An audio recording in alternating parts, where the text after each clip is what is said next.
Mga kagay-anon nakapahimulos sa tulo ka adlaw nga diskwento caravan nga gipahigayon sa DTI-10. Baratong grocery items, karne ug frozen goods mapalit sa maong caravan. Ang detalye sa report ni James Paulo Yap.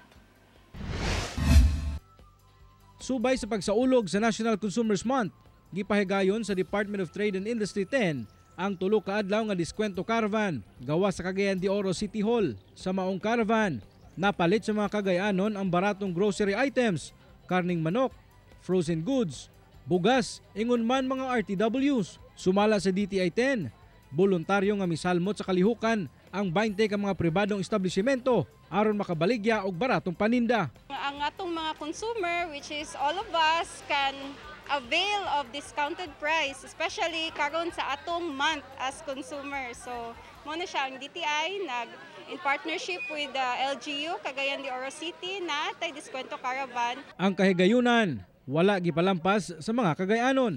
Si Janice gilayong nangumpra alang sa ilang usa ka semana nga konsumo sa ilang banay. Makatabang siya kay barato ra siya. Dayon ingan unta piminti. Makatipid-tipid siya sa kuan mahal nga pala tunon. Mapasalamaton ang DTI-10 sa ilang mga partner o stakeholders nga may kooperar sa ilang kalihukan. Abiso sab nila sa mga konsumante nga kung adunay mabantayan nga pag-overprice sa mga essential goods sa merkado nga i-report gilayon kini sa ilang opisina aron mahimuan og aksyon. Kauban si Jaybert Pairat sa kamera. Ako si James Paulo Yap para sa At Home with GMA Regional TV.